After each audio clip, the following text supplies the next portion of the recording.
SLT Mobitel Fiber, the fiber of the nation. SLT Mobitel Fiber, the fiber of the nation. නව ඩොමෙක්ස් පැල්ලම් සහ විසබීජ අවම කර දින 3ක් දක්වා ටොයිලට් එක ෆ්‍රෙෂ්ව තමයි ඩොමෙක්ස්.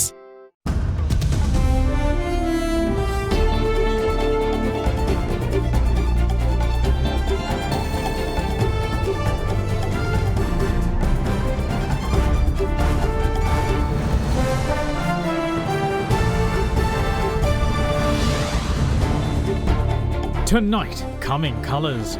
With monthly tourism arrivals and industry optimism on the rise, Sri Lanka looks to cash in on post-COVID travel.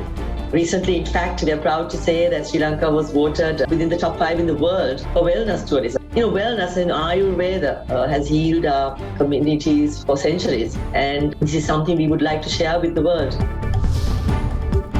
New remedies. State Minister hints at possible approval for the Merck wonder pill, Molnupiravir, by next week and first orders soon after.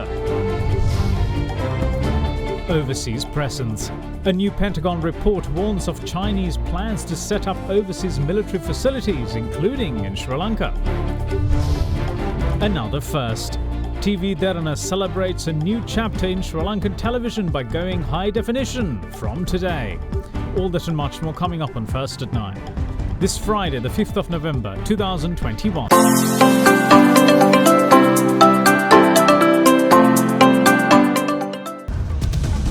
From AdaDerana, this is AdaDerana First at 9. Live from Studio 24 in Colombo. Good evening, welcome to First at 9. I'm Dhammika Kanayaka. Now then, following UK's approval for the use of the Molnupiravir COVID-19 pill yesterday, Sri Lankan health authorities say that they plan to act swiftly to evaluate it for the use in Sri Lanka by next week. Meanwhile, with a visible uptick in overall COVID cases in the country and a rise in child infections, health authorities continue to urge parents to prioritise education over leisure activities.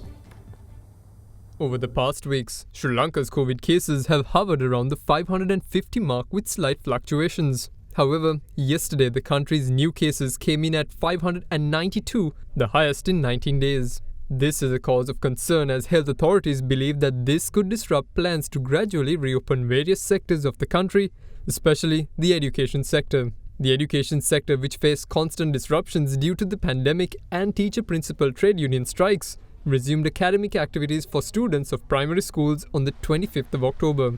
And currently, plans are in place to resume schools for students of grades 10, 11, 12 and 13 from next Monday. පාසල් ආරම්භ වීමත් සමගම අපි දකිනවා පාසල් දරුවන් අතරත් වාර්තා වෙච්ච රෝග තත්ත්වයන් පොඩි වැඩිවීමක් දක්නට ලැබෙනවා පහුගිය සතිය ඇතුළත වගේ. ඉතින් ඒක මම හිතන්නේ ගොඩක් වෙලාවට අපේ දෙමව්පියන් දැන් සංචරණ සීමා ඉවත් වෙලා තියෙනවා, පළාත් අතර සංචරණය වැඩි වෙලා තියෙනවා. ඉතින් ඒකත් එක්ක මේ කුඩා දරුවන් අරගෙන තැන් වලට යන එක නම් පුළුවන් තරමක් සීමා කරන එක හොඳයි. පාසල් වලට නම් දරුවන් යවන එක වැදගත්. පාසල් ආරම්භ වුණාට පස්සේ මොකද දරුවන් මෙච්චර කල් හිටියේ නිවෙස් වල. ඒකන දරුවන් තම සම වයසේ දරුවන් එක්ක යාළුවන් එක්ක ඇසුරු කරන්න ඕන. දරුවන්ගේ මානසික සංවර්ධනය වැඩි දියුණු වෙන්න ඕන. සමහර වෙලාවට දරුවන් අඳුරන්නෙත් නැහැ තමන්ගේ පන්ති ළමයින්ව. ඒ හින්දා දරුවන් පාසලට යවන එක වැදගත්. Adding on to these sentiments, experts also believe that people should remember to prioritize the education of their children over leisure activities. මේ සතියට වඩා කොවිඩ් රෝගීන්ගේ වැඩිවීමක් අපි ආපහු දකිනවා. විශේෂයෙන්ම ළමයින්ටත් කොවිඩ් ආපහු වැඩි වෙන්න පටන් ගන්න තියෙනවා. ඉතින් ඒ නිසා අපි කළ යුත්තේ අපේ පාසල් ටික තවදුරටත් අරගෙන අපේ දරුවන්ගේ අධ්‍යාපනය දිගටම කරගෙන යාම තමයි අපි කරන්න ඕනේ. එහෙම නැතුව අපි මේ අපිට ලැබිච්ච අවස්ථාවෙන් අයුතු ප්‍රයෝජනයක් අරගෙන විනෝද ගමන් ඒකම එක නෑදෑගවල් වල යන්නේක ඒව කරොත් ආපහු සැරයක් අපේ පාසල් පද්ධතිය වහන්න සිදු වේවි. අපේ ලබන අවුරුද්දේවත් අපේ අධ්‍යාපන කටයුතු සාර්ථකව කරගන්න බැරි වෙයි. ඒක ඊටාම භයානකයි. මොකද දියුණු රටවල කොහොම හරි අධ්‍යාපනය කරගෙන යනවා. අපිට අපේ දරුවන්ට අධ්‍යාපනය ලබා දෙන්න බැරි වුණොත් ඒ දරුවෝ අනිත් අයට වැඩිය හැමතිස්සෙම පසුබහිවි. ඒ නිසා අධ්‍යාපනය ලබා දීම ප්‍රමුඛත්වයට අරගෙන අපි අනවශ්‍ය ගමන් අවම කරගනිමු. Meanwhile, on Sri Lanka's vaccination front, as of last evening, 13,523,722 people had been completely inoculated. This leaves 2,202,609 people awaiting the second dose. However, Director of the Health Promotion Bureau Dr. Ranjit Batuwanturava made a special statement today for those across all age groups who haven't received the vaccine. All emerge officers, they conduct a COVID vaccination clinic on every Saturday in the central emerge office. So if you have missed your first dose, if you have missed your second dose, or you could not get the vaccine because to some other reason, you can always contact your emerge office, find out the day and time on Saturday when they are having the clinic, and please attend to that clinic and get your vaccination. In addition to the administration of the first and second doses of a vaccine, a booster dose is currently being rolled out. Since the program got underway on the 1st of November, a total of 28,520 people have received the booster. We have already started giving into the health workers and the frontline staff because they are the people who received the initial vaccines, first doses, and also the second doses of the same vaccine. And they are the only people who are at this moment completed 6 month period after the second dose. But gradually, this will be expanded to the other categories as and when they complete their 6 months. There will be mass communication of this nature with the day of starting. However, we need to advise the public to inform or get the communication from the nearest MOH as to where to come at what time so that with least inconvenience they can get their vaccine. In other developments, the United Kingdom became the first country in the world to approve the world's first oral COVID treatment, Molnupiravir. The tablet, originally developed to treat the flu, will be given twice a day to vulnerable patients recently diagnosed with the disease. Clinical trials have shown that Molnupiravir was able to reduce hospitalizations and deaths by half. As such, Sri Lankan health authorities said today that no time will be wasted in evaluating the possible use of the drug in Sri Lanka and its health benefits. October මාසේ 11 වෙනිදා මම මේ සම්බන්ධයෙන් සෞඛ්‍ය සේවා අධ්‍යක්ෂක ජෙනරාල්වරයාට ලිපියක් යොමු කරා. මෙම ඖෂධය ශ්‍රී ලංකාව තුල භාවිතයට ගත යුතුද නැතිද කියන කාරණය පිළිබඳ නිර්දේශයක් ලබා දෙන්න. හැබැයි මෙතෙක් මේ විශේෂඥ කමිටුව එම නිර්දේශය ලබා දීලා නැහැ. මම බලාපොරොත්තු වෙනවා ඉදිරි සතිය තුලදී ඔවුන් ඒ සඳහා නිර්දේශයක් ලබා දෙයි කියලා මේ පිළිබඳව මම අද උදෑසනත් සෞඛ්‍ය සේවා අධ්‍යක්ෂක ජෙනරාල්තුමා සමග සාකච්ඡා කරලා උපදෙස් ලබා දුන්නා. කඩිනමින් මේ සඳහා අවධානය යොමු කරන්න කියලා. මොකද මේ වෙනකොටත් ලෝකේ රටවල් ගණනාවක් ඒ සඳහා ඇනවුම් ඉදිරිපත් කරලා තියෙනවා. ඉතින් අපි ඉක්මනින් ඇනවුම් දුන්නේ නැත්නම් අපිට ඖෂධය ලබා ගන්න ගොඩක් පරක්කු වෙන්න පුළුවන්. Big 3. In the meantime, Canada's High Commissioner to Sri Lanka, David McKinnon, has applauded Sri Lanka's move to roll out booster doses of COVID-19 vaccine in its vaccination drive. At a discussion with Health Minister Kehile Rambukwella, High Commissioner McKinnon observed that the island nation's healthcare services have been managing its inoculation drive very well. The discussion was joined by the World Health Organization representative to Sri Lanka, Dr. Alaka Singh. During the meeting, Dr. Singh commended the success of Sri Lanka program to provide home-based care for asymptomatic or mildly symptomatic COVID-infected patients as well. The meeting also saw the handing over of a grant worth $1.3 million by the Government of Canada for immediate COVID-19 assistance, especially for the strengthening of primary health care through the World Health Organization.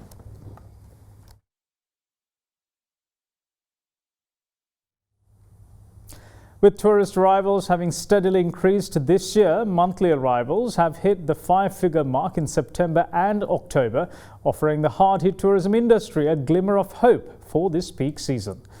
With the coming holiday season and millions of travellers across the world looking to venture out for the first time in over a year, hopes are high that Sri Lanka can capitalise.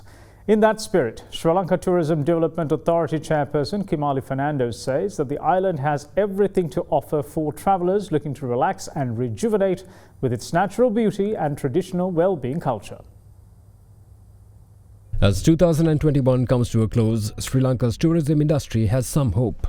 With the sector being the hardest hit in Sri Lanka's economy, the long-term effect of the loss of dollars from the island's third largest foreign exchange earner is still pretty much evident these days. At the height of the pandemic in March 2020, Sri Lankan tourist arrivals saw its first dip before the big drop to zero. For the next 8 months, not a single tourist entered Sri Lanka as the island, and for that matter every other country in the world, shut down their borders. But there's been a slow but steady improvement since then.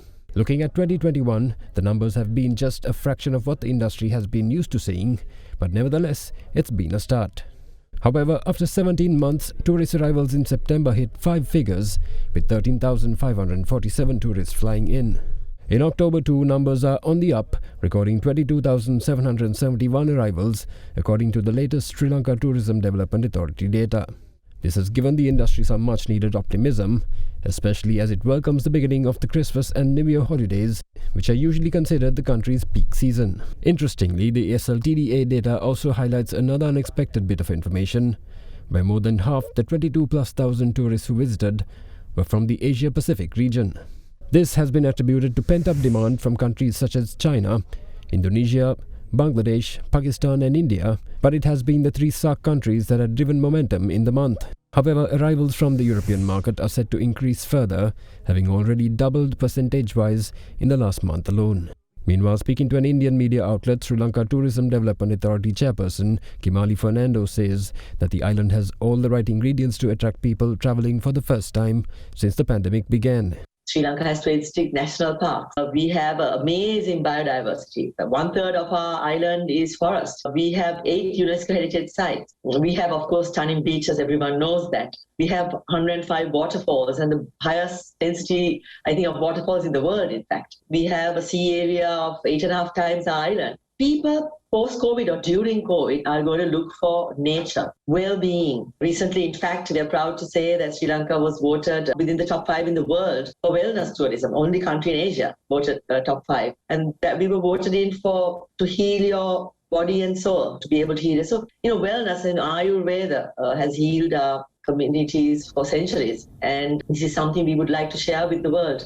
All in all, the numbers, the industry optimism and the attractiveness of Sri Lanka as a well-being destination seem to indicate a lot of positives for the industry this Christmas. And as Sri Lanka's hardest hit sector, I think we can all agree that it certainly deserves one. Meanwhile, in another positive sign for the island's tourism sector, 2 international airlines, Swiss International Air and Air France, have commenced flights to Sri Lanka. One of the 2 airlines, Air France in particular, resumed flights to Colombo today after 27 years, marking a historic moment. A planned and phased vaccine program coupled with strong COVID restrictions have made it possible for the country to resume various sectors, and tourism is one of them. The Derana International Airport currently experiences over 8,000 passenger movements on a daily basis and around 100 aircraft movements a day. As part of Sri Lanka's efforts to reel in tourists to the country, Swiss International Airlines commenced operations once again to Colombo.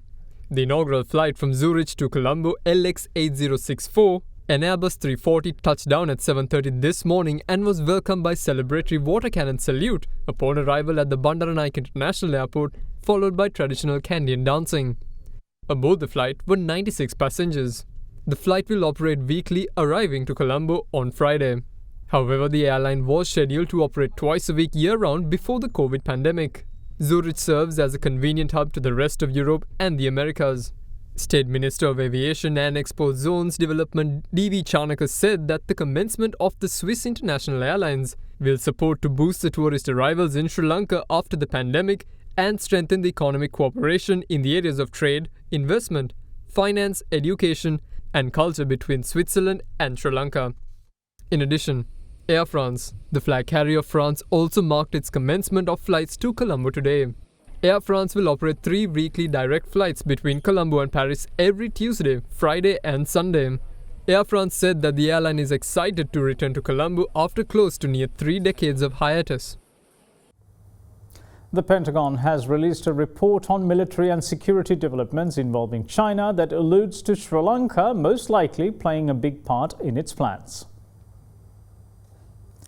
The report, published on Wednesday, says that China is seeking to establish a more robust overseas logistics and basing infrastructure to allow its army to project and sustain military power at greater distances. Beyond its base in Djibouti, the report says that China is pursuing additional military facilities to support naval, air, ground, cyber and space power projections, and it's likely that China is considering a number of countries, including Sri Lanka. Further, Chinese Air Force missions and tasks have evolved towards conducting operations beyond China and its immediate periphery and supporting China's interests by becoming a strategic air force. The report cited the People's Liberation Army Air Force's delivery of COVID-19 related medical supplies to countries throughout the Asian region, including Afghanistan, Brunei, Burma, Indonesia, Kyrgyzstan, Malaysia, Nepal, Pakistan, Philippines, Sri Lanka, Tajikistan, Thailand and Uzbekistan as clear evidence of its intentions. මිලියන 18.8 නිවස ලක්ෂ 5ක් ගෙවා දැන්ම වෙන් කරවා ගන්න mulberry residence. Now, police have confirmed the identity of the woman whose remains were found inside a travelling bag abandoned in the area of Sapugaskanda yesterday. The police have identified the deceased as Mohammed Mumtaz, a 42-year-old resident of Maligawatta. Investigations have also uncovered a discrepancy in the statement given by the victim's friend about the events leading up to her disappearance. Police have ascertained the identity of the woman found dead inside a travelling bag abandoned near a garbage dump in the area of Sapugaskanda yesterday. She is identified as 42-year-old Mohammed Mumtaz, a resident of Maligawatta. After being alerted yesterday, the police investigated a suspicious-looking bag in the area of Sapugaskanda, which eventually led to the discovery of a body inside it. Both the hands and legs had been tied at the time. According to police, Mumtaz had got into a three-wheeler on Thursday the 28th from the Maligawatta area with a friend. However, after not hearing anything from his wife for days, the husband had filed a complaint with the Blumendal police on the 1st. The police have recorded a statement from the woman who is said to have travelled with Mumtaz in the three-wheeler. A resident of the Mattakulia area, Mumtaz's friend had told the police that Mumtaz got off in the area of Modara and went towards the area of Lellama. The police, however, had checked the relevant CCTV footage, which failed to corroborate Mumtaz's friend's account of the events. The police also revealed that the deceased woman was in fact a gambler and she had been seen with a group of gamblers on the day of her disappearance. The investigations into Mumtaz's death continue and are headed by SSP Roshan Dias, in charge of the Kelaniya division. The body of the deceased is currently at the Colombo North Teaching Hospital in Ragama, with the post-mortem set to be conducted tomorrow. Meanwhile, the police have also uncovered more details about the discovery of the body of a 40-year-old from the area of Posanvatta in Vanavasala on the 26th of last month. Identified as Mohammed Irshad, police revealed that he was abducted by a group of friends and attacked over a financial dispute, following which he had succumbed. A series of CCTV footage have also come to light, which show the body of the victim being driven and then dumped by the attackers in the area of Posanvatta. So far, 3 suspects have been arrested pertaining to the incident, with further investigations underway. The 16-year-old teen who caused a fatal collision in Valisara yesterday was remanded until the 19th of this month, along with his father. They were ordered to be remanded after being produced before the Wattala Magistrates Court today. A 16-year-old lost control of the vehicle he was driving, which led to a series of collisions in Valisara. The vehicle in question toppled over after hitting the bollard and collided with 2 motorcycles, a 3-wheeler and a car heading in the opposite direction. The collision was fatal and killed a motorcyclist while leaving the pillion rider in critical condition. The deceased is a 51-year-old father of 2, a carpenter in profession. After the incident, 3 people were admitted to the Colombo North Teaching Hospital in Ragama, out of which 1 has been discharged, while another has been transferred to the Colombo National Hospital. The father of the 16-year-old arrived at the scene of the collision yesterday and said his son took the vehicle without his knowledge. Both the teenager and his father were arrested yesterday. After being produced before the magistrates' court in Wattala today, the father-son duo were remanded until the 19th of this month. Derana TV, the #1 TV channel in Sri Lanka, commenced high-definition broadcasts today, the first for a Sri Lankan broadcaster. Accordingly, subscribers with SLT Mobitel POTV fibre connections will now be able to experience quality content on TV Derana in high definition on channel number 304. 16 years ago, TV Derana entered the media world promising innovative television for Sri Lankan viewers, and to date has never failed to keep this promise. TV Derana's efforts to entertain the viewer by creating quality content has been received well by the public over the years, as it continues to reign in the #1 position among the country's television channels, with many awards under its name. The popularity of the channel and the demand for its quality content has been made further evident by its 3 million YouTube subscribers, the first and only TV channel in the country to reach this milestone. With that, AdaDerana began a new chapter in its promise by commencing high-definition broadcasts today, the first Sri Lankan TV channel to embrace such an advancement. රූපවාහිනී ශාස්ත්‍රයේ ප්‍රමුඛයා විදියට දෙරණ රූපවාහිනියට මේකෙත් පෙරගමන් කරු වෙලා මේ අත්දැකීම් ශ්‍රී ලංකාවේ ප්‍රේක්ෂකයන්ට ඉස්සෙල්ලාම ලබා දෙන්න පුළුවන් වෙන ඇත්තටම අපි ආඩම්බර වෙනවා. තාම දියුණු තාක්ෂණයක් ලංකාවට හඳුන්වා දීමේ පළමු පියවර හැටියට දෙරණ නාලිකාව HD කරා අත්විඳින්න අවස්ථාව ලබා දෙනවා. අපිට පුළුවන් වෙනවා HD තාක්ෂණය ඔස්සේ සජීවීකරණ නැත්නම් තාත්විකරණයේ උපරිම ආකාරයට පාරිභෝගිකයට ලබා දෙන්න. Accordingly, viewers with SLT Mobitel POTV fiber connections can now experience AdaDerana in HD quality on channel number 304.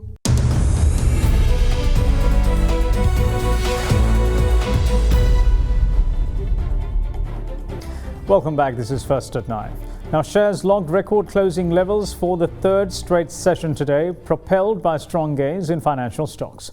The all-share price index, which ended 2.11% higher at 10,632.21 points, was up 4.62% for the week, clocking its best week in 5 after hitting a record high of 10,674.87 points earlier in the session.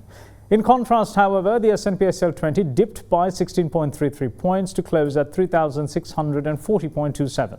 With that, here's Dimantha Matthew with a brief report on today's market performance. Today again we saw the market in a bull run where we are continuing to see a rush in the index of mainly the ASPI running up mainly due to a couple of illiquid high market cap counters which is pushing up the index to significant levels. So today the ASPI increased by around 220 points with the index reaching 10,632 points. So overall what we are seeing is there's a lot of interest coming into these illiquid counters, and that itself is moving the index up significantly, and that is now happening on a continuous basis, and we feel that this trend may continue over the next couple of days as well. So with it what we are seeing is especially the retail investors are moving into these counters with the herd mentality. In addition to that, we are also seeing some selling pressure coming into the previous retail favorite counters, with those counters sort of coming down in value, and currently these illiquid counters are countering that negativity to strong gains. In addition to that, we are getting strong results especially in the manufacturing sector counters, and there seems to be buying interest coming into those counters as well, overall boosting the turnover levels. And so today's turnover levels exceeded 5 billion mark. The Sri Lankan rupee, meanwhile, continues to remain at 202.99 cents against the US dollar. Now let's take a look at how the Sri Lankan rupee fared against other major currencies during the day.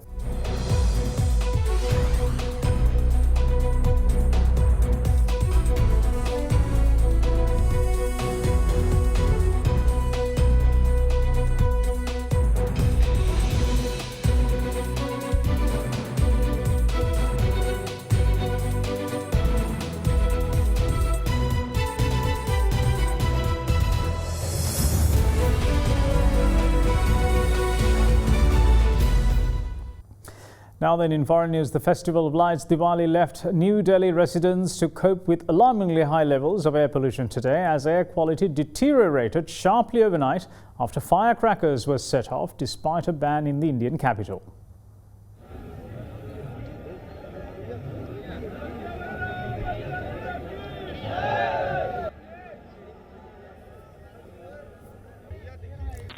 Lighting firecrackers was banned in New Delhi, and steep fines for any violations were announced, but many flouted the rules on Diwali, with the loud noise echoing away into early hours of Friday. Now, quality in the national capital slipped into hazardous category this morning from severe last night. The concentration of pollutant particulate matter 2.5 was recorded 999 per cubic meter at Jawaharlal Nehru Stadium. The safe limit for PM 2.5 concentration as prescribed by the World Health Organization is 25. Prolonged exposure to such high concentrate of PM 2.5 can cause cardiovascular and respiratory diseases such as lung cancer.